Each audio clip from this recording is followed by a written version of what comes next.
Hello! On se retrouve aujourd'hui pour les sorties littéraires du mois de novembre et sur ce mois-ci il y a beaucoup de suites qui sortent, donc il y a au moins une suite que vous attendez parmi toutes les sélections si vous lisez un peu de fantasy parce qu'il y en a vraiment pléthore.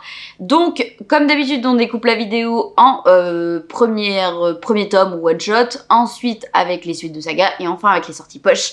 Et c'est parti. Le premier est tout à fait en dehors de la fantasy et il se nomme Dans l'ombre d'une infirmière, écrit par Amanda Skenandor et publié chez Faubourg Marini. Il va sortir celui-ci le 4. On est rapidement dans une histoire où on va suivre une jeune fille qui va se faire passer pour plus brillante, on va dire, qu'elle n'est, et va intégrer une école d'infirmière, alors qu'à cette époque-là, parce que du coup ça se passe pas de nos jours, à cette époque-là, les filles infirmières étaient un peu un culte, un peu voilà.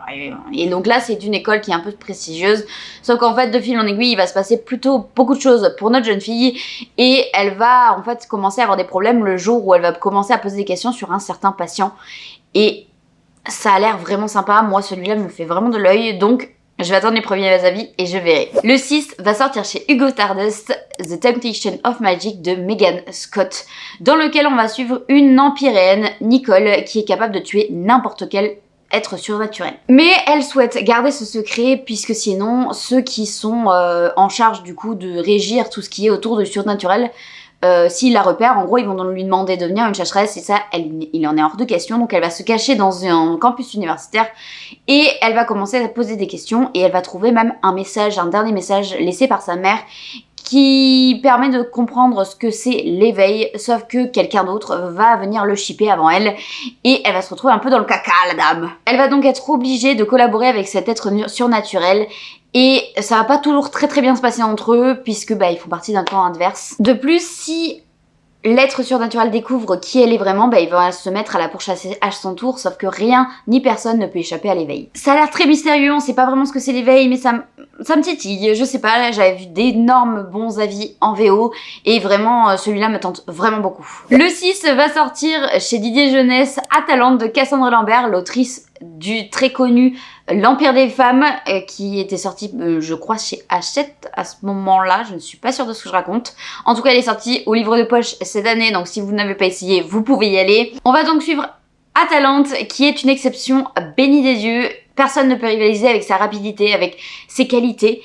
Et elle veut absolument intégrer le clan des Amazones, donc un clan qui ne plie devant personne, un clan féminin entre guillemets. Et elle veut vraiment réussir là où personne n'a réussi, sauf qu'elle a une petite faiblesse, qui est donc le fils d'Apollon. Et un jour on lui avait prédit que si elle tombait amoureuse ou si elle allait avoir des sentiments pour quelqu'un, ça allait signer sa perte. Donc elle fait très attention, mais malheureusement tout n'est pas de tout repos. Je l'ai mis là que parce que c'est Cassandre Lambert, c'est donc une autrice française que j'ai découvert avec l'Empire des Femmes, que j'ai quand même beaucoup aimé.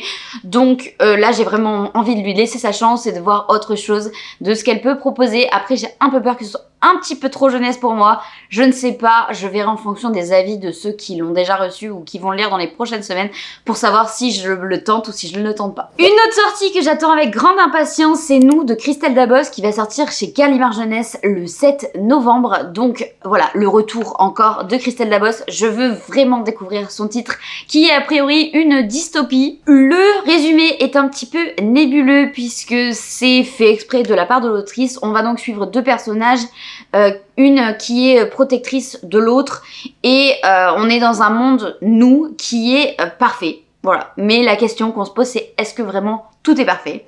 Je peux pas vous en dire plus parce que j'ai pas plus d'informations que ça. Le résumé est fait exprès pour que ce soit un peu bizarre.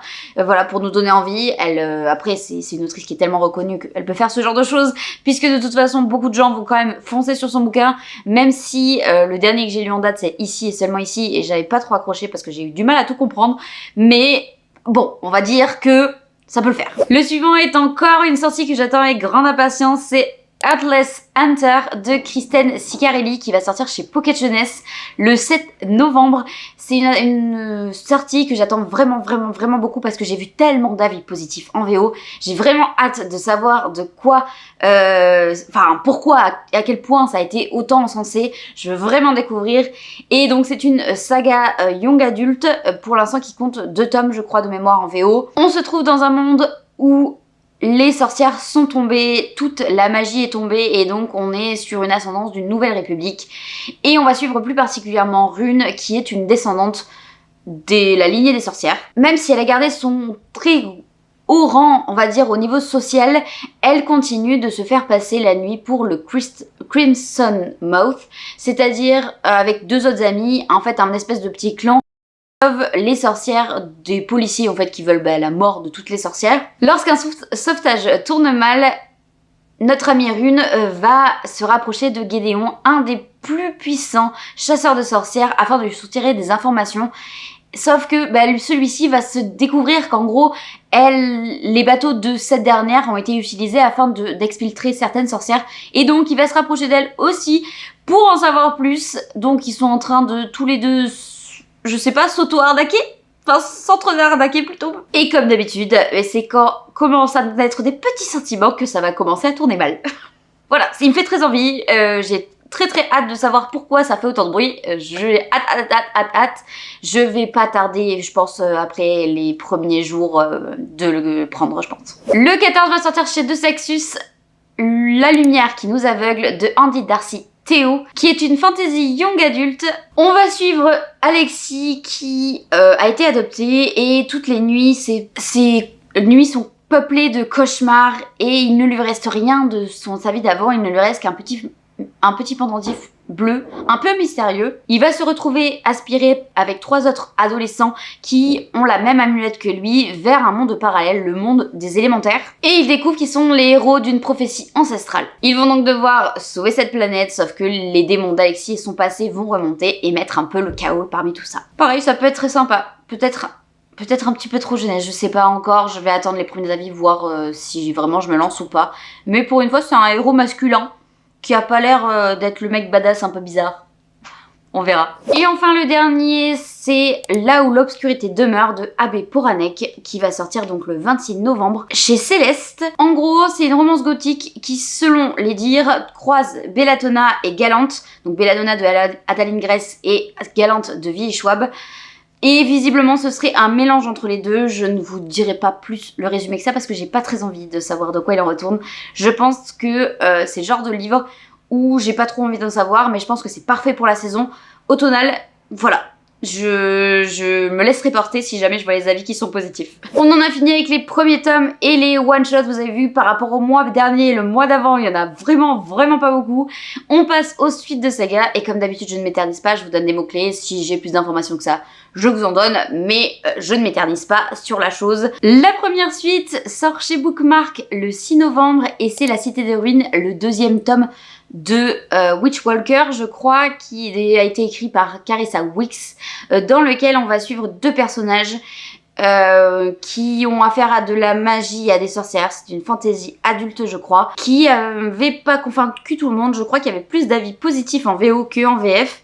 Mais voilà, et les couvertures sont vraiment très sympas, on verra ce que ça donne sur ce second tome. Tout le jour le 6 va sortir chez Big Bang le 3e tome de Dark Shores, donc à savoir Gilded Serpent de Daniel L. Jensen, donc qui est une fantasy marine. J'ai pas plus d'informations que ça, je ne vous en dirai pas plus. On est encore le 6 et va sortir chez Casterman le 3e tome de Souveraine de Lovara Sébastien, où on suit de mémoire, je crois, des intrigues de cours avec un fond de magie, mais je suis pas sûre de ce que je raconte parce que je ne l'ai pas lu. Le premier tome est dans ma pile à lire numérique depuis vraiment très longtemps, j'allais dire un nombre de mois, mais en fait j'en sais rien, ça fait vraiment très longtemps, et je vois beaucoup d'avis positifs sur cette saga, même si j'en entends pas plus que ça parler. Voilà. L'avant-dernier sur le 6, c'est le 2e tome de Blood and Fury, qui s'appelle donc Chaos and Flame, de Justina Ireland et quelqu'un d'autre, j'ai complètement... Graton, j'ai oublié son prénom, je sais plus, ça avait pas fait l'unanimité je crois, quand il était sorti chez Big Bang. Je ne m'y suis pas penchée, mais je crois qu'il y a des dragons à l'intérieur. Et enfin le dernier, le 6, va sortir chez Calix, le 2e tome de The Curse of Saint, donc il va s'appeler The Curse of Sins, péché, Sins. Kate Dremis, j'ai lu le premier tome là très récemment, j'étais vous passez un bon moment de lecture, je vous en reparle dans la lecture. Mais alors je lirai la suite, mais c'était peut-être pas le truc de l'année. Voilà, j'ai hâte de savoir ce que va donner la suite de cette saga. Pour info, on suit donc une jeune fille avec un pouvoir un peu extraordinaire et un autre protagoniste qui doivent... Enfin, il y a une malédiction, enfin une prophétie qui fait que l'une des deux serait peut-être au cœur de tout ça. Je peux pas vous en dire plus parce que j'ai peur de spoiler en fait. À moindre information que je vais vous donner, j'ai l'impression que je vais spoiler quelque chose. Donc voilà, je m'arrête là. C'est donc avec des assassins, un peu des élites et voilà. Je vous en dirai pas plus. Le 7 va sortir chez l'Archipel, le 3e tome qui va s'appeler donc Étincelle de Olivia Wallenstein. J'ai vu énormément d'avis positifs. C'est une romanticie avec des failles, je crois. Je m'y suis pas penchée parce que j'en ai marre des romanticies avec des failles. Mais je sais qu'il fait beaucoup de bruit et que visiblement il y a beaucoup d'avis positifs sur cette saga. Donc peut-être qu'un jour je finirai par me laisser tenter. Toujours le 7 va sortir chez Sabran. Le 2e tome de Emily Wilde, donc de Heather Fawcett. C'est un livre qui est dans ma pile à lire depuis un moment que je n'ai toujours pas sorti parce que j'avais vu beaucoup d'avis mitigés sur le premier tome concernant cette espèce de distance apparemment qu'il y a sur la première moitié du récit. Et donc voilà, j'avais pas envie de me relancer dedans. Je vais le faire parce que j'ai vraiment envie de le découvrir, mais je ne sais pas quand.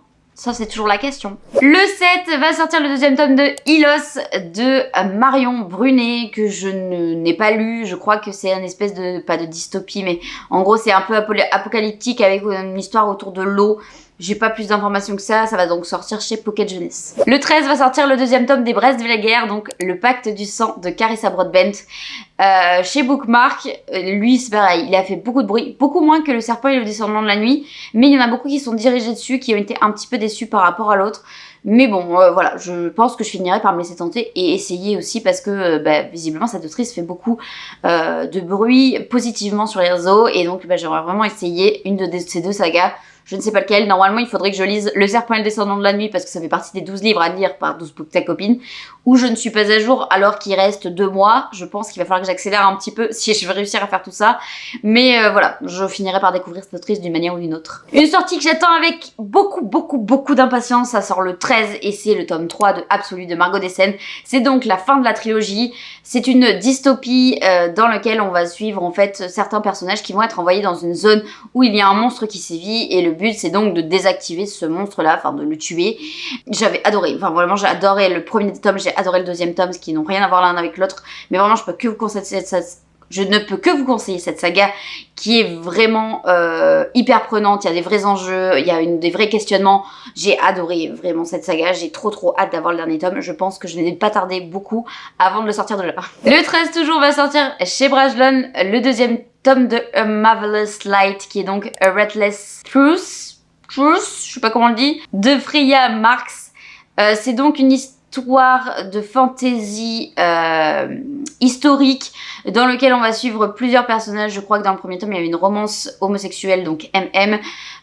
J'ai pas plus d'informations que ça, l'objet livre était magnifique et j'avais dit que je le prendrais, mais bon au bout d'un moment les sous sont pas extensibles donc pour l'instant je n'ai pas craqué dessus, mais j'aimerais vraiment le découvrir parce que c'est un peu mon péché mignon les fantaisies historiques. Le 14, une sortie qui est extrêmement attendue, c'est le 2e tome de Une fenêtre sur les ténèbres, qui se nomme donc Deux couronnes corrompues, de Rachel Gilling, qui va sortir chez Sabran. C'est une lecture apparemment parfaite pour cette saison, donc si vous avez le premier tome et que vous l'avez toujours pas sorti, c'est le moment de le faire puisque le 2e tome arrive, et en plus cette saison, j'ai vraiment très envie de le découvrir celui-là, il va vraiment falloir que je saute le pas. Le 20 va sortir le 2e tome de Jay Saylor, donc qui va se nommer Les ombres de nos âmes.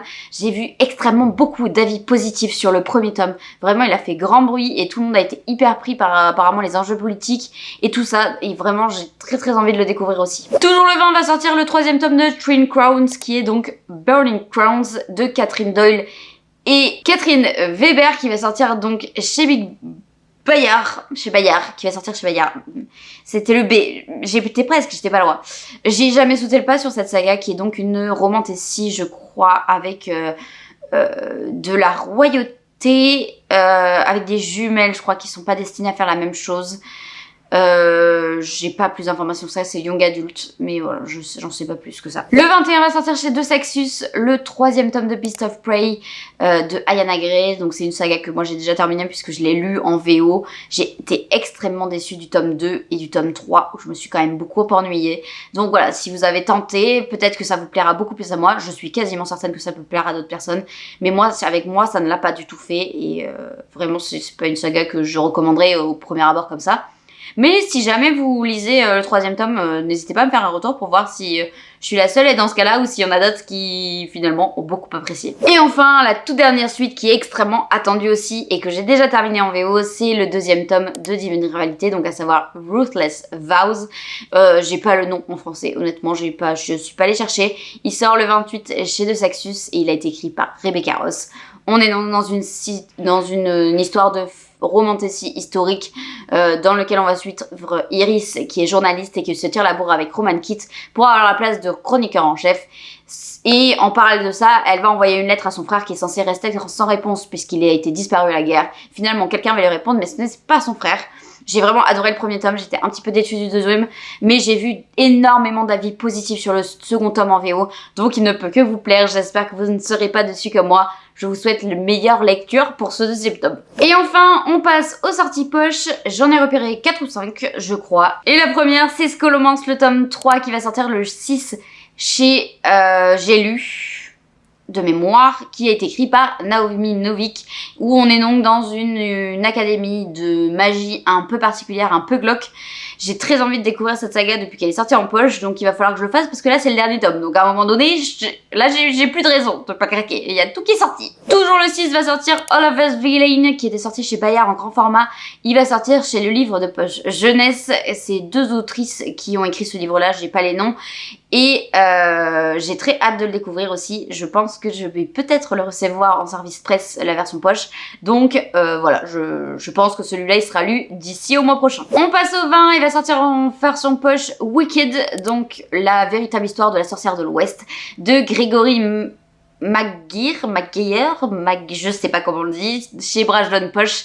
Pareil, il me fait beaucoup de l'œil parce que j'ai beaucoup aimé le Magicien d'Oz. Et voilà, je pense que ça peut être très sympa à lire. Et enfin, le dernier que j'attends avec grande impatience, c'est le 2e tome de la 9e maison de Les Bardugo, à savoir donc Jusqu'en Enfer, qui va sortir donc chez J'ai lu. J'ai très hâte. Il me semble qu'il devait sortir le mois dernier et je crois qu'il a été décalé, donc voilà, je l'attends, je veux qu'il soit là, je veux le lire. Voilà, en plus, c'est parfait pour la saison. Donc là, que demande le peuple? Je ne sais pas. Et voilà, on a fait le tour de ces sorties du mois de novembre. Il y a quand même un petit peu moins de sorties que les mois précédents. On arrive tout doucement jusqu'au mois de décembre où il y a quand même très peu de sorties. Et puis ça va repartir de plus belle en janvier-février. Donc voilà, j'espère qu'il y a des sorties que vous attendez et que vous êtes contents d'avoir vu annoncer. Je vous souhaite une excellente semaine et surtout, prenez soin de vous.